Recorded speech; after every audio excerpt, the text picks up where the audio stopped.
ఖైరతాబాద్ గణేష్ని చూడడానికి ప్రతి సంవత్సరం దాదాపు 10 లక్షలు పైగా జనాలు వస్తారు. ఇక్కడ ప్రతి ఒక్కరూ గజలక్ష్మి అమ్మవారిని మరియు కన్యక పరమేశ్వరి అమ్మవారిని దర్శించుకోవాలి. చాలా మంది ఇక్కడ ఉన్న ఉప విగ్రహాలను దర్శించుకోవడం మర్చిపోతారు. మరియు సుభద్ర, బలరాముడు, జగన్నాథ్ మరియు మూషిక వాహనాన్ని కూడా దర్శించుకోవాలి. ప్రతి ఒక్కరు చేసే పొరపాటు అదే అండి. విగ్రహం పెద్దగా ఉందా, ఫొటోస్ దిగామా, మొక్కినామా, వెళ్ళిపోయినామా, ఇది కాదండి. ప్రతి సంవత్సరం మరో ప్రత్యేకత ఏంటి అంటే 101 హోమకుండాలతోటి ఉదయం 6 గంటల నుంచి మరియు 9 గంటల లోపు వేద మంత్రాలతోటి దాదాపు 101 కుటుంబ సభ్యులైతే ఈ హోమంలో పాల్గొంటారండి. చాలా విశేషంగా జరుపుతారు. ఖైరతాబాద్ గణేష్ తెలియని వారంటూ ఒక్కరు కూడా ఉండరండి. ఇది ఎక్కడనో లేదు, మన తెలుగు రాష్ట్రాలలో, మన తెలంగాణలో, హైదరాబాద్లో, ఖైరతాబాద్ లోనే ఉందండి. నియర్ ఐమాక్స్ థియేటర్ పక్కనే ఉంటుంది. మనకి చాలా వాకబుల్ డిస్టెన్స్ లో.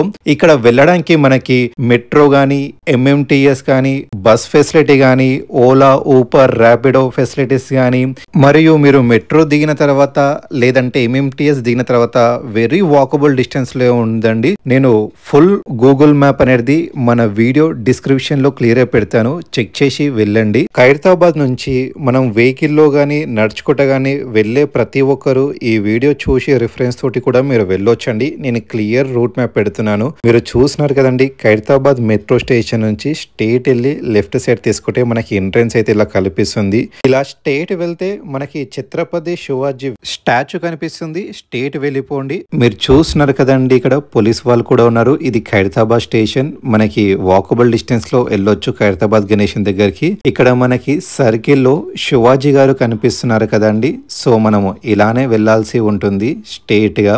ఛత్రపతి శివాజీకి ఒక సెల్యూట్, ఒక నమస్కారం కొట్టేసి స్ట్రేట్ గా వెళ్దాం రండి. పోలీస్ వాళ్ళైతే కంప్లీట్ బ్యారిగేడ్స్ తోటి టైట్ సెక్యూరిటీ ఉందండి. మంచిగా ఒక వెళ్ళడానికి మంచి ఫెసిలిటీ కానీ ప్రొవైడ్ చేశారు ఈ ఇయర్ అయితే. అండ్ మనకి ఇక్కడ మెడికల్ క్యాంప్ కానీ, డ్రింకింగ్ వాటర్కి ఫెసిలిటీ కానీ, తర్వాత వెహికల్ పార్కింగ్కి ఫెసిలిటీ కానీ ప్రతి ఒక్కటి ఏర్పాటు చేశారు. మీరు కనుక కొబ్బరికాయలు, పువ్వులు కనుక మర్చిపోతే, మీరు చూస్తున్నారు కదండి, ఇక్కడ మనం ఖైరతాబాద్ చుట్టుముట్టు చాలామంది కొబ్బరికాయలు కానీ, పువ్వులు కానీ, గరకపోసలు కానీ అమ్మడం జరుగుతుంది. తప్పకుండా మీరు మర్చిపోతే కొనుక్కొని తీసుకుని వెళ్ళండి. రేట్ ఎక్కువ ఉంటుందంటే ఇంటి నుంచే కొనుక్కొచ్చుకోండి, సరిపోతుంది. కానీ వెళ్ళేటప్పుడు క్యూ లైన్లో వెళ్ళండి, అడ్డదారిలో వెళ్ళకండి. ఎప్పుడైనా సరే ఏ ఆలయానికి వెళ్ళినా సరే క్యూ లైన్ పాటించాలి. మనము గనక అడ్డదారిలో వెళ్తే ఏ దేవుడు అనుగ్రహించడండి. ఫస్ట్ మనకి రైట్ సైడ్ గణేశునికి గజలక్ష్మి అమ్మవారు దర్శనం ఇస్తారండి. 2 చేతులు జోడించి నమస్కరించండి. చాలా మంది ఏంటంటే మనకి విగ్రహాలని దర్శనం చేసుకోరండి. కేవలం ఖైరతాబాద్ గణేశుని దర్శించుకోవాలా, ఫోటో దిగాలా, వెళ్ళాలా, ఇది మాత్రమే మైండ్ లో పెట్టుకుని వెళ్తారు. ఇలా పెట్టుకోకండి. తర్వాత దబ్బా పంపించేస్తున్నారండి. ఎందుకంటే దాదాపు 10 లక్షల మంది పైగా వస్తారంటే రోజుకి ఎన్ని వేల మంది వస్తారో, ఎన్ని లక్షల మంది వస్తారో మీరే ఆలోచించుకోండి. ప్రపంచంలోనే అత్యంత పెద్ద గణేశుని ఇక్కడ పెడతారండి. ప్రతి సంవత్సరం దాదాపు కొన్ని వందల మంది వర్క్ చేశారు, కొన్ని కోట్ల రూపాయల ఖర్చు చేశారు. అండ్ ఇక్కడ ప్రతిరోజు 101 హోమకుండాలతోటి 6 గంటల నుంచి 9 గంటల వరకు వేద మంత్రాలతోటి పూజారి గారి చేత హోమాలు జరిపింపబడతాయండి. ఖైరతాబాద్ గణేశుని గురించి చాలా ఇన్ఫర్మేషన్ ఇద్దాం అనుకున్నాను, కాకపోతే మరొక వీడియో చేస్తాను, దానిలో ఇస్తాను. ప్రతి ఒక్కరికి నేను ఒకటి చెప్పాలనుకుంటున్నానండి. మీరు వినాయక చవితి అప్పుడు చాలా మంది వినాయకుని అవమానిస్తున్నారండి. ఎందుకు నేను చెప్తాను వినండి. ప్రతి ఒక్క గల్లీకి 2 గాని 3 గాని వినాయక స్వామి వారు పెడుతున్నారు. సరే పెడుతున్నారు, బాగానే ఉంది. అంతే మంది జనాలు వచ్చి పూజ చేస్తున్నారా? పొద్దున 4 గంటలకి లేదా 5 గంటలకి బ్రహ్మముహూర్తంలో ధూప దీప నైవేద్యాలు పెడుతున్నారా? కనీసం 2 అగర్బతిలతోటైనా 5 సార్లు చూపిస్తున్నారా? కనీసం 6 గంటలకి 7 గంటలకైనా నిద్ర లేస్తున్నారా? నేను ఉదయం 5 గంటల నుంచి ట్రావెల్ అయితే నేను చెప్తున్నాను కదండి, 9 గంటల వరకు చాలా దగ్గర వినాయక స్వామి వారిని తెరవలేరండి. అలాగనే కర్టన్స్ మొత్తం క్లోజ్ చేసి ఉన్నాయి. ఎప్పుడు సరే ఒక్కొక్క గల్లీలో 2-3 వినాయకులు పెడుతున్నారు, బాగానే ఉంది. కనీసం ఒక్క వినాయకుని దగ్గర పొద్దున్న సాయంత్రం 5 మంది 10 మంది అయినా ఉంటున్నారా? ఉంటలేరండి. అలా వదిలేస్తున్నారు. ఇప్పుడు మనమే ఒక చుట్టాలని బాగా రిక్వెస్ట్ చేసి ఇంటికి పిలిచి వాళ్ళకి తిండి పెట్టకపోయినా, మర్యాద ఇవ్వకపోయినా ఎలా ఉంటుంది? దయచేసి సినిమా పాటలు పెట్టడం గాని అందరికి అనడం లేదండి, కొంతమంది మాత్రంకే అంటున్నాను. వినాయకుని పెడితే నిష్టగా పూజ చేయండి. ఎందుకు అనుకుంటే ఫస్ట్ మనము ఏ పూజ చేసినా, ఏ హోమం చేసినా, ఏ వేద మంత్రం చదివినా సరే మనకి మొట్టమొదటిగా ఫస్ట్ మనం చేసే పూజ సిద్ధి వినాయక స్వామి వారికి. ఆ స్వామి వారి కటాక్షనే, ఆ స్వామి వారి సిద్ధి బుద్ధి గనక మనకి లభించకపోతే, మనకి ఆ కటాక్షం లేకపోతే వ్యర్థమండి. దయచేసి ప్రతి ఒక్కరికి ఒక చిన్న రిక్వెస్ట్ కోరుకుంటున్నానండి.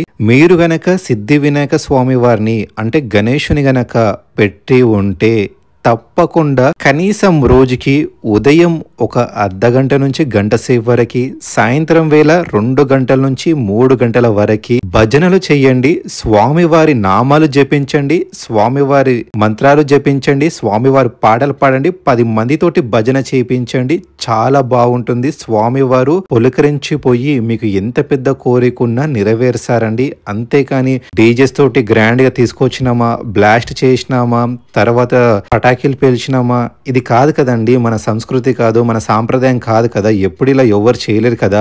మరీ ముఖ్యంగా మా వినాయకుడు హైట్ ఉండంటే మా వినాయకుడు చాలా పెద్దగా ఉండు, మా వినాయకుడు ఇలా ఉండు, మా వినాయకుడు అలా ఉండు, ఇలా ఉండు, అలా ఉండు, ఇంత హైట్ ఉండు, ఇంత పెద్ద హైట్ ఉండు.